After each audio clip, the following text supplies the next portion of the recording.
بسم الله الحمد لله والصلاة والسلام على سيدنا ومولانا رسول الله وآله وصحبه ومن والاه. السلام عليكم ورحمة الله وبركاته.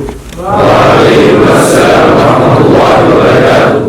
سعيد بلقائي معكم وسعيد بأنني ألتقي هذا الشباب الصغير الذي سيكون في يوم من الأيام إن شاء الله سيكونون علماء هذه البلاد الكبار إن شاء الله. Ең алғаш жаратқан Аллах субханаху ва тағала шексіз мақтаулар болсын.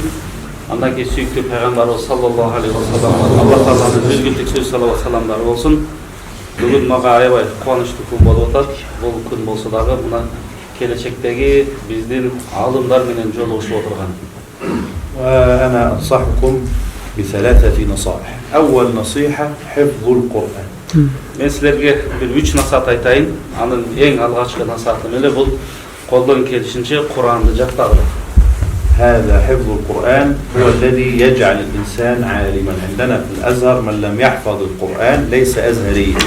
Құранды жаттау бұл чыныгы адамды алым қылған бұл Құранды жаттау.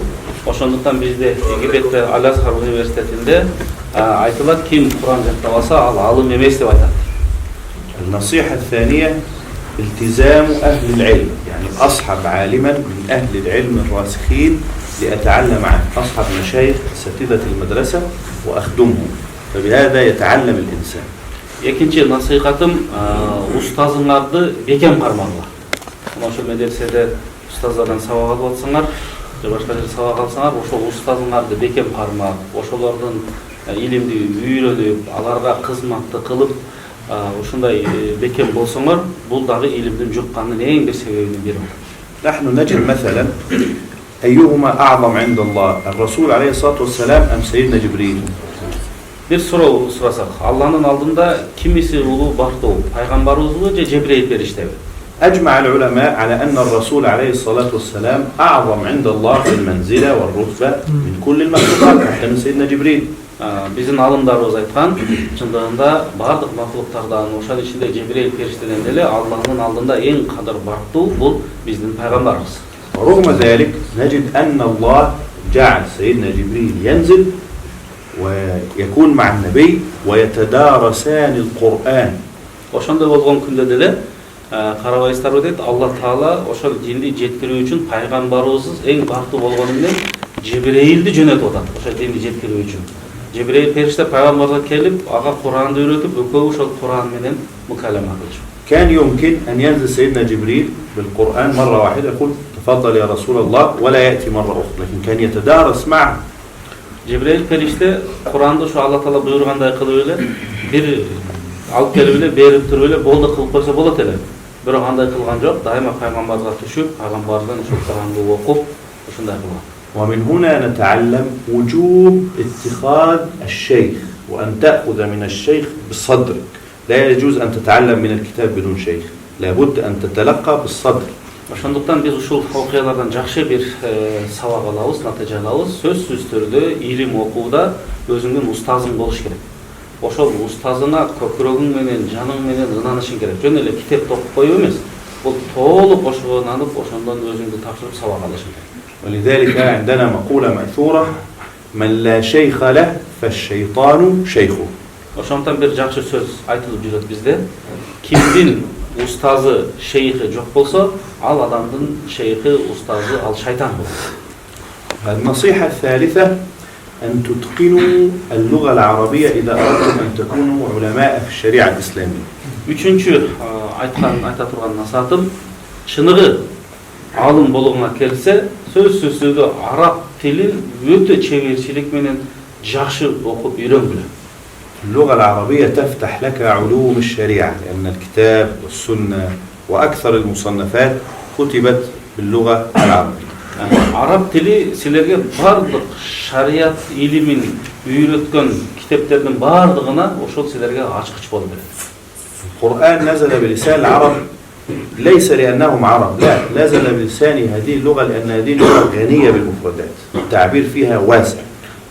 Kur'an Arap tilinde түшкөндүгү арабтарга бул арабтар үчүн түшкөндүгүндө эмес.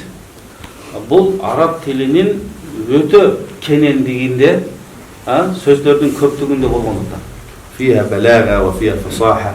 فعندما يتعلم الطالب اللغة العربية يصبح مفسرا كبيرا، محدثا كبيرا، فقيها كبيرا، يتمكن من كل العلوم.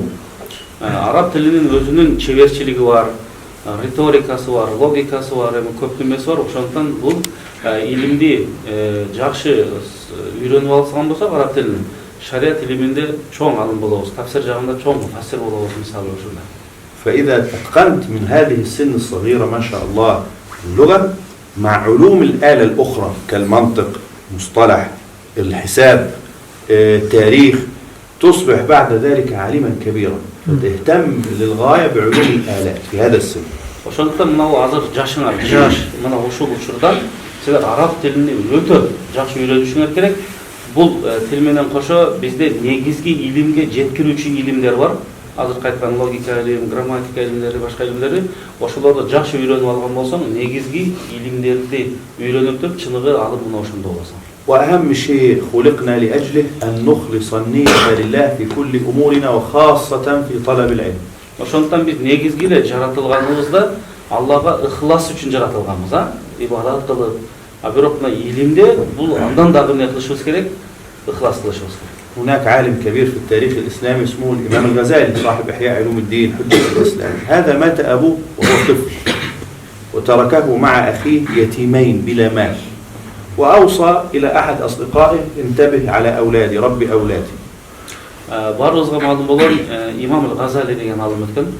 Ошо кичинесинде эле атасы өтүп кетип, жаш кезинен өтүп кетип, эки бир тууганы менен жетим калып, ошол атасы бир досуга осият кылып кеткен экен, мен балдарымды кара деп. فالرجل صديق أبوهم الذي مات كان فقيرا لا يوجد معه مال ليطعم الطفلين، كانوا أطفالا، فقال سأضعكما في مدرسة دينية حتى تأكلوا مجانا وتشربوا مجانا. Бул Айша атасы да ошондо. Айша атасынын колунда калып калат, бирок Айша атасы өтө кедей болгондуктан, бак мүмкүнчүлүгү аз болгондуктан буларды медресеге киргизиптир. Ошо медреседе окусаңар, ал жерде тамак аш да болот, кардыңар да тоет депчи.